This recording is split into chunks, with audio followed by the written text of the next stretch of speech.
Bhagavad Gita is a book of mankind's collected experience of and answers to life's most basic questions. Who I am, from where do I come, what is my purpose and destiny, and most practically, how do I find happiness? These podcasts originate in the lectures of Neil Bhatt, a disciple of Swami Chinmayananda. They are presented here in 20 to 30-minute segments, each covering 3 of the Gita's 701 verses. Welcome to Gita Wisdom for Daily Living. We have been discussing chapter 6, Dhyana Yoga, Yoga of contemplation and meditation.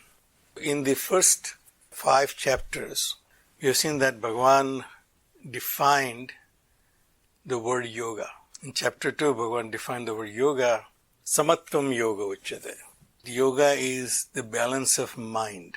And then he said, Yoga Karmasu Kaushalam. Yoga is dexterity in action. So that's basically was given as a goal. That yoga is to balance your mind.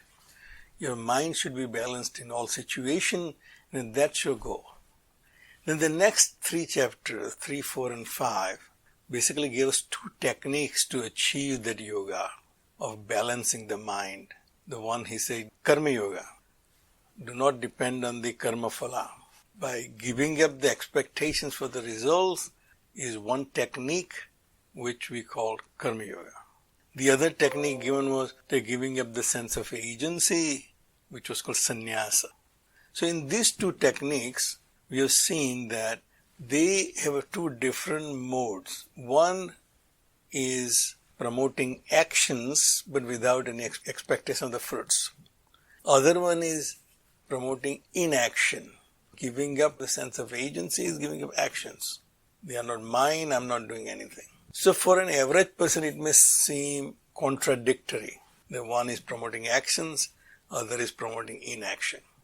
Also culturally, we have seen that Karma Yogi is engaged in actions, whereas Sannyasi has given up all actions. He gives up his job, he gives up his family. So even in olden days, a Grahasthi was required to perform certain rituals daily. That he has to perform as a Grahasthi. Therefore, as we have seen, he keeps fire in his house, burning all the time, because he needs the fire for performing those rituals.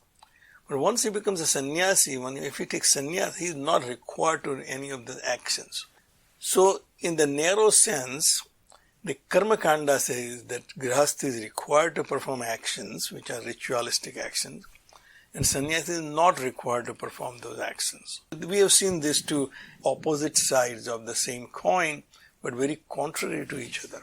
So that can create confusion in our mind that Tyagi or Yogi is better or the sannyasi is better. And therefore, the chapter opened with a clear declaration from Bhagavan, Anasritaha karma phalam karyam karma karoti yaha sa sannyasi sacha yogi. So Bhagavan once again extols Karma Yoga as the very means of achieving this balance of mind. That one who performs actions without depending on the fruits of action, he is yogi and a sannyasi both. Because a sannyasa cannot be achieved, or yoga cannot be achieved by renouncing actions. And therefore, both achieve the same goal of samatvam, the balance of mind which we are looking for. Therefore, Bhagavan said, the sannyasam iti prahuhu yogam tam vidhi pandavaha. Know that sannyasa is the same thing what they call yoga. One who has not given up the sankalpa, he cannot become yogi. So, both are same, but depending on progress in your evolutionary process of reaching lower to the higher, you can choose one or the other. So in the 3rd verse, we have seen, Aru ruksho mune yogam karma karanam uchyate. If you're still not there, you're not established yourself in yoga, then karma is the means. The karma is prescribed. If I can't balance my mind, I know that I can lose the balance of my mind when the situation occurs which is not conducive. I think I keep my mind balanced when things are going well. I act very rationally. It's only when things are not going right that I become irrational. The irrationality, Bhagavan says, shows that you have no control over your mind. Situation affecting you and you blaming the situation, but the root cause is that you have no control over your mind. So mind is taking away the peace in your inner self. And therefore Bhagavan said that keep doing actions without expectations. That's your exercise. Continue working on that. Yoga rudasya tasyeva samaha karanamachyate. But one who has balanced his mind, one who has achieved the state of yoga, for him shamaha, inactivity, quiescence of mind. And I said the mind has no desire, no thoughts of achieving something. Thoughts, he doesn't become thoughtless, but he does not have really any goal of achieving something which he does not have. Because he feels complete. All our plans for achieving things are because we feel incomplete. Without my car, I'm incomplete. I need my car.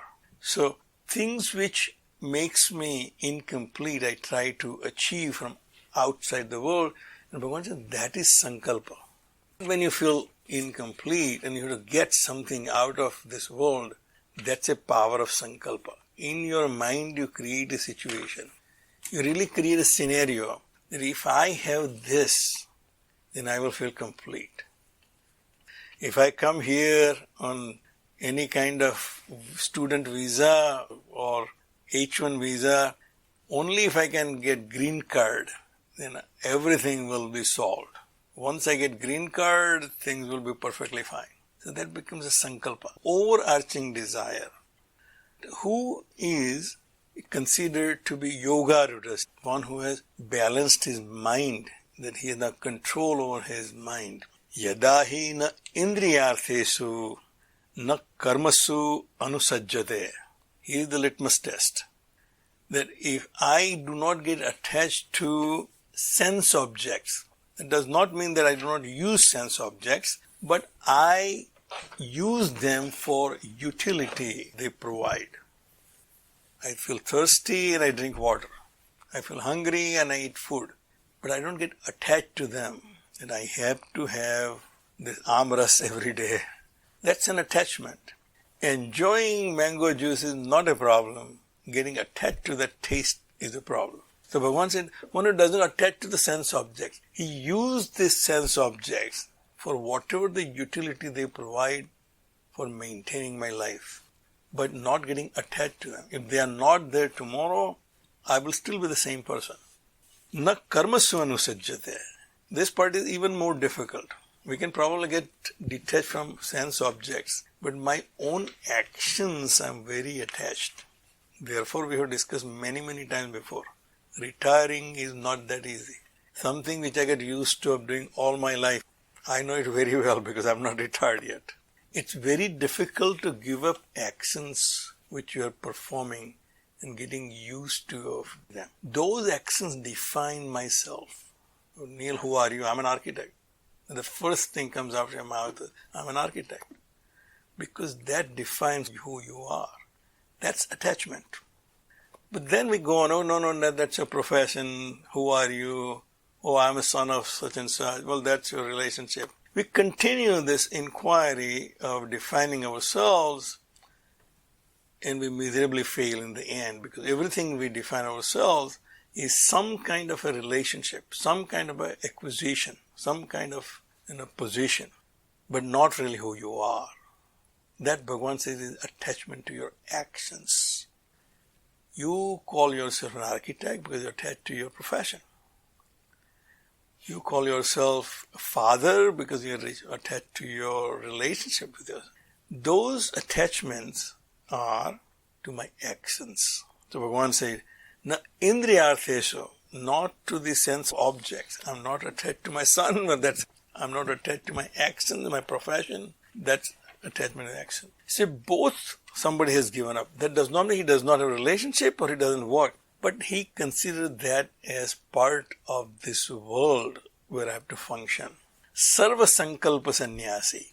So these words come time and again, and therefore we obviously have to understand them as thoroughly as we can. So Sankalpa The word comes in our culture all the time, as we discussed last time. When you go to do puja, Panditji will ask you to make sankalpa, that this puja I am doing it for such and such. The sankalpa is samyak kalpana. And the word samyak literally means overarching, which encompasses everything. Nothing is left out. That is samyak kalpana. When there is an overarching desire in my mind that I want to get this, that's sankalpa. Firm determination that my happiness lies there and I must get it. So therefore, Panditji says when you are doing a puja, you have to sankalpa, samyak kalpana, that by doing this puja, I shall get this. That's sankalpa. Our mind does that sankalpa all the time. The only problem is it continues to change sankalpa. So Bhagavan said, this mind has this capacity to jump from one sankalpa to another sankalpa. And that creates variety of desire. In Mahabharata, there's a statement which says, Kamaha janame te mulam. O desire, I know your roots. That your roots are sankalpa. I know that you are born out of sankalpa. The desire which is defining me. So Upanishads also say, the self is nothing but the identification with desire, which I consider to be me. In Mahabharata, it says, O desire, I know your roots. You are born out of sankalpa, and therefore I will never think about it. So you will be destroyed with your own roots. If I don't have sankalpa, I don't think of a sankalpa, then there won't be any desire and I can kill the desire. Sarva sankalpa sannyasi. Therefore the word sarva, because sankalpa is constantly changing. We constantly change our overarching desire. Today, this is what I want to achieve. And then tomorrow it changes. Unless we curb that urge to create new sankalpa, I cannot become a sannyasi. So he said, Sarva sankalpa sannyasi, one who has given up all sankalpas. Such a person, yoga rudha taduchyate. That person is considered established in yoga. If I feel complete, I will not have a desire to achieve anything overarchingly. I will have needs and I will fulfill my needs. I need water because I'm thirsty, I need food because I'm hungry, I need job because I need to make a living. Those are normal things we do. But when there is sankalpa, is this is what I need to get so that I feel happy. Bhagavan said that's sankalpa. And one who gives up that sense of sankalpa, he becomes yoga rudha duchyate. If you find yourself in that situation, then now you have no desire to achieve anything, Bhagavan said you are yoga rudha. At that point, samaha karanam uchyate. For such a person, inactivity. And in fact, from the scriptural point of view, the time comes when you have to stop your activity. So Swamiji says here, it is a sin not to act when you are required to act. But it is also equally dangerous if you continue acting when you are not required to act. And therefore we used to have those ashrams, brahmacharya ashram, grihasthashram, vanapasthashram, sannyasthashram. You have to reach a point in your life where inactivity is your goal. Stop and then start working not for the self but on the self, Swamiji said. So start working on your own self. Uddharet atmana atmanam na atmanam avasadayet. It seems like there are two me. One is watching me and one is working me. That watching me is constantly deciding what needs to be done. So what we call our own conscience. That we feel this is right, but then my pragmatic thought says, no, that may not be very useful, so let's go and do that. This watching me is my higher self. Or consider that which has a clear vision of what is right and what is wrong. That is constantly watching me. Therefore, I think I should have a cup of tea. There are two I. One who thinks, one who wants cup of tea. So, this watching me is the one who can guide you. And Bhagavan said, Uddharet atmana atmanam. Let your lower self, the working me, to be raised out of this sansar, this jagat, which is constantly changing, raise that, lowers that, working me by the help of their watching me. Then my own conscience can help me get out of the sorrows of day-to-day life. If I become friend with that, if I listen to that voice, na atmanam avasadayet, don't let this working me drown in this world of sorrows and day-to-day rut. Atmaiva hi atmano bandhuhu. That watching me can be my friend if I allow him to be my friend. So it is my own willingness. This working me has to be willing to be friend with that watching me and take his advice. If I take his advice, then he becomes friend of mine and he gives me guidance. Once I follow that guidance, that will help. Atmaiva atmano bandhuhu, atmaiva ripu atmanaha. But I don't listen to him, then my own conscience, then it almost becomes like an enemy. An enemy is, he will empower me to do wrong things. In Christian thought, it says Satan. It gives me power to do wrong things. I have a wrong idea of where my happiness lies, and I have all the energy provided my own self, my own consciousness, to go on a wrong path. Not allowing him to advise me, I make him my enemy. So Bhagavan said, don't let yourself drown in this world of sansar by not listening to your higher self. Make him your friend and you will be able to cross this world of sorrows. Bandhuhu atmanaha atmaha tasya ena atmaiva atmana jitaha anatmanah tu satrutve vartet atmaiva satruvat. If you allow that higher self, the voice within you, and we all know that there is a voice behind you. When I do something wrong, I already knew beforehand that this may not be right.